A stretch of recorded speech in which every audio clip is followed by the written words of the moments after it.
have an understanding of what we went through to get to this point. So thank you for being here, Madam President. Any questions? Tell us what caused the flooding in Ferry Street. Did it just come over the spillway? You know, it came over by that auto dealer or that auto repair place or what? I can tell you, and we're still investigating. Actually, I've received calls from around the state, and they seen the video. They said, I've never seen nothing like this before. Additionally, a lot of the citizens that, as we say, the old timers, the ones who's been here for a while, they've said they've never seen anything like that. But our assessment so far is the fact that unexpectedly we had a rapid rise in the acid paint. But in addition to that, now there's some theory that in fact, because of the rise in the Delaware, the water came underneath and was pushing up through some of the sewer.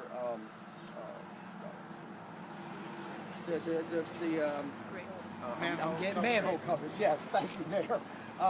And it was pushing up through that. So, but we're still looking at it. But nothing broke. Initially, we got some reports about some levees that had broke in West Windsor, and I have not been able to substantiate that. The Mercer County coordinator as well stated that he has not been able to substantiate that as well. So. About how many residents were displaced? We're doing it. I'm sorry. We're doing an assessment of that now as we speak. I have a couple of my chiefs. They're working on those numbers right now. Can you estimate?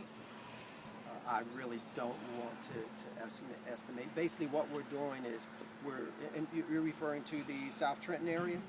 What we're doing is looking at the perimeter of where the starting point of the water to the end point. And what we're doing, we're going around the entire perimeter, counting the businesses, counting the residences, and trying to get a count that way. So as soon as we get that information, we'll be passing it on to the mayor, and then there'll be a mayor. What does it take for people to reoccupy their homes? I mean, if they still have water in their basements and everything, what does it take?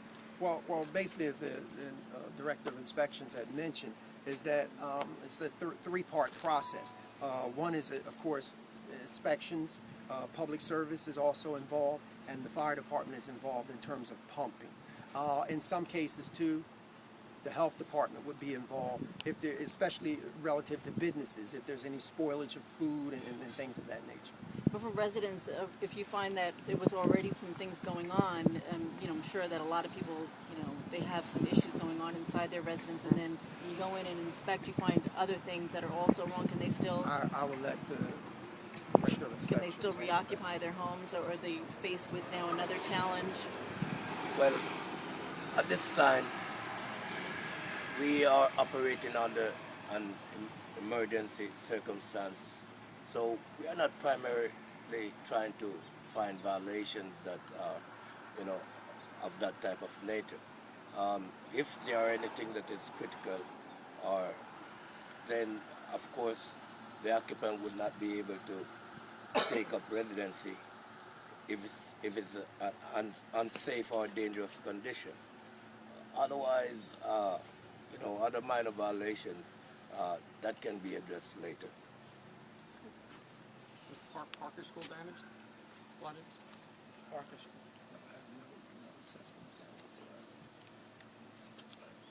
Yes. Can we just get an update again on the status of the water supply? The water supply hasn't changed since Sunday, so it's fine. Is the filtration plant still shut down at this point? The filtration plant was never shut down. It wasn't shut down. We went to our reserve tanks, but everything is up and running now. It's back at the plant. Yes, back over to the plant. Can we expect any additional updates from you that are already scheduled regarding the effects of the storm? Well, as updates and numbers become available, we'll make those that information available to the general public as well.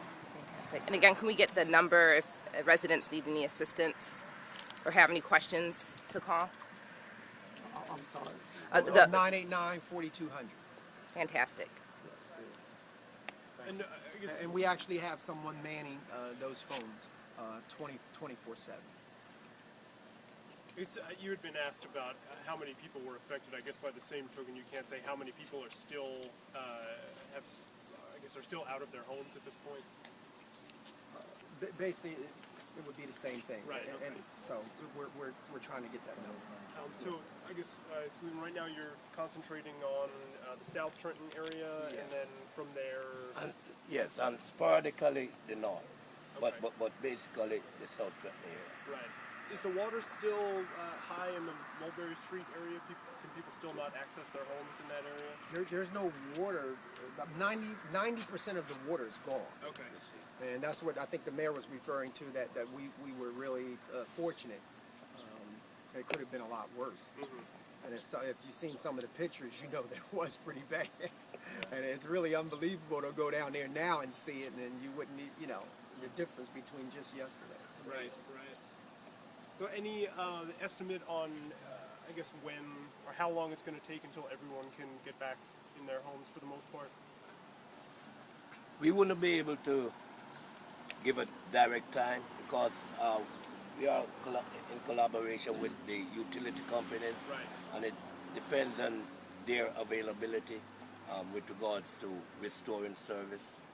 But one thing I can assure you is that as quickly as possible, that we'll ensure that rehabilitation is carried out. And I can just say this, rest assured, the police department is doing a fantastic job. The inspections department, public works, health and human services, the fire department, everyone's working together, working around the clock to bring things back to normal. And like I mentioned before, in addition to that, we've even reached out to the county and the state, and we're hoping to get some additional resources and equipment that will help expedite this whole process. And these the extra battalion chiefs and the squads that you were talking about, were they hired on a per diem basis, just temporarily? Yeah, right. Well, they're Trenton Fire Department personnel, so They were that we just hired brought in them. for Yes, overtime? yes. Okay. Correct. And some of those charges will be factored into our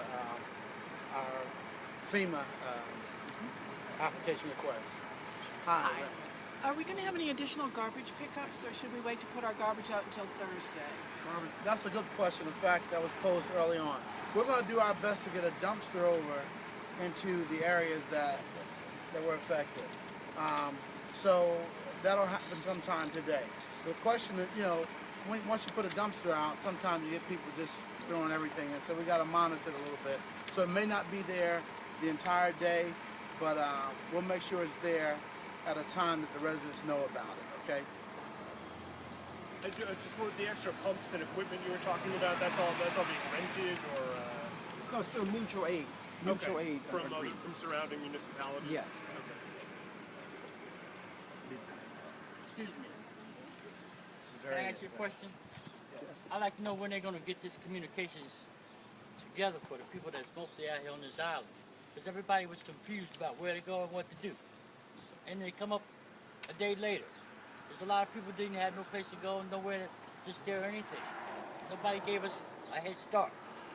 When is the communication going to get together and tell everyone? I mean, it's been going through this 3 years. How'd you find out about this meeting?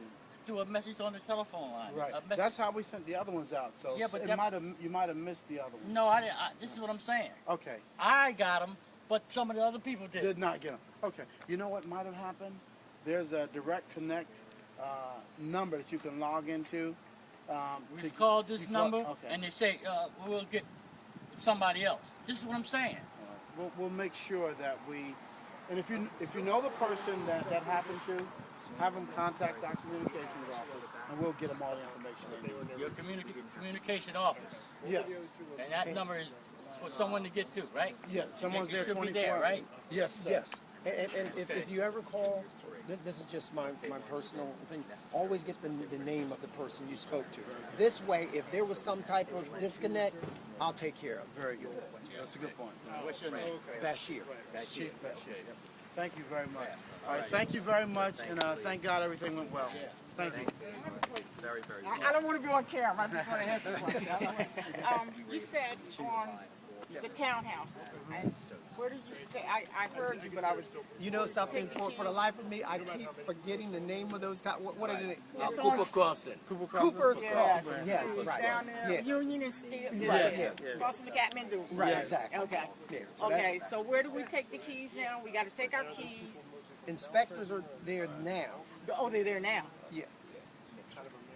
Inspectors are there right now, Okay. but there is a Police command. the state command post by Lumberton and Ferry.